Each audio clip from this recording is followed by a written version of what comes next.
bien, mañana se decide, esperemos, el voto de confianza al gabinete Jara. Estamos con Víctor Andrés García Belaúnde, congresista de Acción Popular, y Teófilo Gamarra, vocero alterno de Gana Perú. Buenas noches, ¿cómo están? ¿Cómo les va? ¿Qué tal? Buenas noches. Bueno, ya hemos conocido, hemos presentado al comienzo del programa los hechos de hoy, el tuit de Nadine Heredia sobre el tema del aporte de los independientes, y en fin, declaraciones varias, incluso la del presidente de la República, diciendo que el gabinete, no se va a cambiar el gabinete en buena cuenta. ¿Cuál es su apreciación, Víctor Andrés, sobre este tema y qué va a pasar mañana? Bueno, mañana se va a votar, yo creo que en forma definitiva. No se puede esperar más, no se puede, digamos, alargar esta agonía, es absurdo. Ya después hablaremos sobre el tema del voto de confianza, si se debe o no, permanecer dentro del ámbito constitucional. Yo creo que fue un error, en fin, pero es un tema diferente. Pero lo cierto es que... Pero perdón, no alargar más implica que ya no habrían más abstenciones, sino a favor o en contra. Yo creo que hay que definir, efectivamente. Yo personalmente creo que el gobierno hace mal en retener a Mayorga. Mayorga está muy desprestigiado, está muy comprometido. Pero para está eso muy existe la censura, pues. Claro que sí. La interpelación. Claro que sí. Pero ¿para qué vas a censurarlo si el gobierno puede cambiarlo antes, ¿no es cierto? Pero ¿para qué lo va a cambiar si no es necesario? No, pero los gobiernos no se arriesgan a una censura porque los desgasta muchísimo más. Menos los desgasta cambiarlos antes o cambiarlos en el momento oportuno. La censura es una censura a un ministro, pero también es indirectamente a un gabinete y a un gobierno, porque lo ha tenido allí hasta que lo sacaron a la fuerza. Bueno, entonces, digamos, Acción Popular o por lo menos Víctor Andrés García Belaúnde, ¿cómo va a votar? Porque yo no creo que haya una cosa unitaria de bancada. ¿Sí? Sí, vamos a reunirnos mañana antes de las 10, a las 9 o 8 y media para tomar una decisión. Pero nosotros esperamos 2 Twitter. El primero ya llegó, falta el segundo. Pues el de Mayorga. El de Mayorga, que a mi modo era el más interesante y más importante. Entonces votarían en contra eventualmente. Probablemente sí, eso lo vamos a decir mañana, pero como veo acá a Teófilo Gamarra muy tranquilo, parecería que ya tienen los votos en todo caso. Eso le iba a preguntar, Teófilo. Bueno, Solidaridad Nacional ya ha señalado que va a votar a favor, ¿no? No sé si con ellos alcanzan la mayoría necesaria. Bueno, nosotros somos muy optimistas. Los voceros en el transcurso del fin de semana han estado conversando con las distintas bancadas. Esperemos que el día de mañana se resuelva. Hay algunas bancadas de oposición, sobre todo, que habían señalado como una condición fundamental, por lo menos un gesto, una señal. Claro. Y creo que esta señal y este gesto se dio a lo largo del día, con un Twitter y un mensaje de parte de la presidenta del Partido Nacionalista, que decía que como primer punto, después del voto de confianza, se va a apoyar un proyecto de ley que tenga por objeto suspender el pago de los aportes a las AFPs de parte de los independientes. Creo que con esto ya estaría en parte, digamos, allanándose el camino para que el día de mañana se adopte una decisión. Es más, creo que el voto de abstención en toda democracia siempre ha significado un apartamiento, un alejamiento de la decisión, y creo que el Congreso no puede seguir prolongando esta situación, y el día de mañana los congresistas no podemos salir del Congreso mientras no hayamos decidido a favor o en contra de la cuestión de confianza planteada por la presidenta. De acuerdo a su información, ¿las bancadas van a votar a favor o en contra o se van a seguir absteniendo?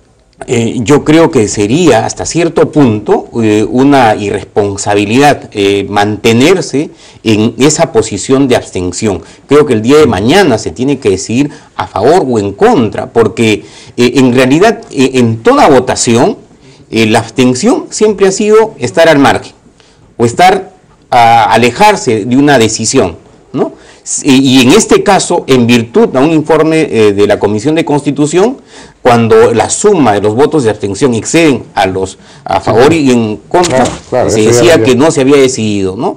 Pero solo en virtud de un informe, pero en realidad la Constitución no ha establecido nada al respecto. Bueno, la Constitución ya se ha convertido en una práctica, por lo visto. Claro, la Constitución únicamente señala, ¿no? En estos casos se debe aceptar o rechazar la cuestión de confianza planteada, y eso es lo que deberíamos hacer. Bueno, ha trascendido que la bancada de Dignidad y Democracia, la que se apartó de Gana Perú, daría su luz verde, pero no está confirmado. ¿Tiene usted información sobre eso?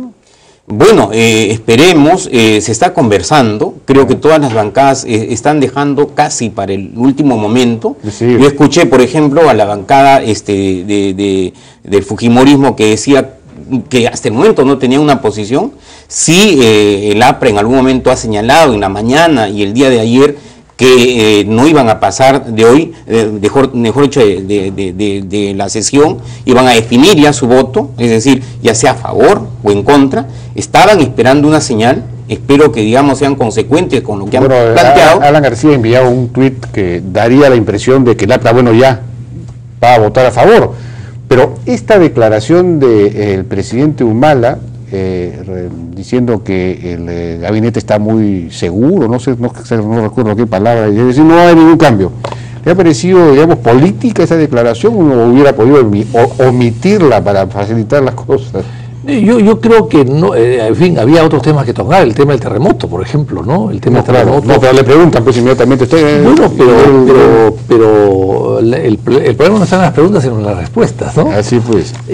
Sí, yo creo que es una respuesta que ha podido obviarse, evidentemente, ha podido obviarse, pero insisto, yo creo que el gobierno tiene que darse cuenta que es un gobierno que no tiene mayoría parlamentaria, que la ha ido perdiendo poco a poco, que está en igualdad de condiciones que la oposición, o inclusive menos en cuanto a números se refiere, y que tiene que buscar canales de diálogo, puentes que unan a la oposición. El gabinete está sólido, eso es lo que ha dicho. Bueno, sólido relativamente, ¿no? Porque si hay un cuestionamiento hacia uno de los ministros y no hay voto de confianza, la solidez es relativa. Dos veces ha sido, así es, la solidez es relativa, es una declaración nada más. Entonces, yo creo, en cualquier democracia del mundo, la francesa, la española, la italiana, cuando los gobiernos no tienen mayoría, buscan la participación y el contacto con la oposición para poder no cohabitar como fue en Francia, sino por lo menos tener una mayor apertura y una mayor participación a los grupos de oposición. Y veo que este gobierno no lo puede o no lo quiere hacer. Hay un problema muy serio, ¿no?, de capacidad de diálogo, de concertación. Ahora no se va a poder gobernar sin una concertación, sin concertar alguna clase de acuerdo político sobre ciertos temas claves. Y de hecho tenemos a una premier que ha demostrado esa capacidad de diálogo. Es la primera premier que antes de una cuestión de confianza va a todas las bancadas, se reúne con cada una de las bancadas en forma conjunta, plantea, expone y recibe incluso algunas sugerencias de parte de las otras bancadas. Eso demuestra la gran capacidad de diálogo que en estos momentos se está exhibiendo el gobierno. Creo que algunos sectores de la oposición han confundido que la cuestión de confianza es plantear un pliego de reclamos, y creo que la cuestión de confianza más está en función a los temas técnicos, a los temas sustanciales, con relación al modelo económico, a la política económica, a los programas económicos, en los cuales ha girado el debate luego de la exposición, de modo que hay algunos aspectos que se han planteado, como por ejemplo el tema del ministro de Energía y Minas, que dicho sea de paso está en la Comisión de Fiscalización y que pudo haber sido materia de una interpelación a pedido de la mayoría que supuestamente en estos momentos tiene la oposición, y plantear la censura, que hubiese sido el mecanismo constitucional y no justamente este momento. O sea, la pregunta es, ¿por qué se esperó tanto tiempo a esta oportunidad, a esta coyuntura, para poner como condición de un voto de confianza, digamos, la renuncia de un ministro, o de uno, de dos o de tres ministros? Entonces, esa es la pregunta que se hace en la población. Por eso yo he señalado en varias oportunidades, el pueblo peruano no se merece que en este momento el Congreso siga prolongando la decisión de dar la cuestión de confianza al gabinete. Debe tomar una decisión y el día de mañana tiene que quedar zanjado esto. Rápido, 20 segundos. Fíjese, es muy triste para un gobierno tener un ministro cuestionado porque no sabe diferenciar lo público de lo privado dentro de su gabinete, porque además puede causar una serie de problemas. Y además, hace poco el cliente del señor Mayorga, Interoil, ha ganado un juicio al Estado por $25 millones. El señor Interoil, el señor Mayorga renueva el contrato de Interoil sin cobrarle lo que debe, y además habiendo un juicio dependiente que acaba de ganarlo y le va a cobrar al Perú 25 millones de Lo dólares. renovó Perú Petro, ¿no? No Mayorga. Bueno, pero en todo caso, ahí está el problema, ahí está el juicio y ahí está la sentencia. Entonces, tener una persona con esos conflictos de intereses dentro del gabinete creo que le hace daño al país. De hecho, que digamos, hay situaciones que pueden haber generado sospechas, pero por ejemplo, de acuerdo a la ley de hidrocarburos, es Perú Petro que tiene a su cargo, digamos, la negociación de los contratos con las empresas internacionales, con relación a los hidrocarburos y otros temas. De modo que ese es un tema que está en la Comisión de Fiscalización, pero creo que esta no sería la coyuntura para... Bien. El es el que firma. El es el que firma y asume las responsabilidades, ¿no? Sí, pues. Bien, Víctor Andrés García Belaunde, Teófilo Gamarra, muchísimas gracias por su participación. Gracias. Vamos a ver qué pasa mañana a las 10 de la mañana, es la cosa, ¿no? Así es. Ojalá que ya se resuelva el tema, pues, y pasemos a otra cosa mariposa. Muchísimas gracias, buenas noches, viene ahora N Deportes.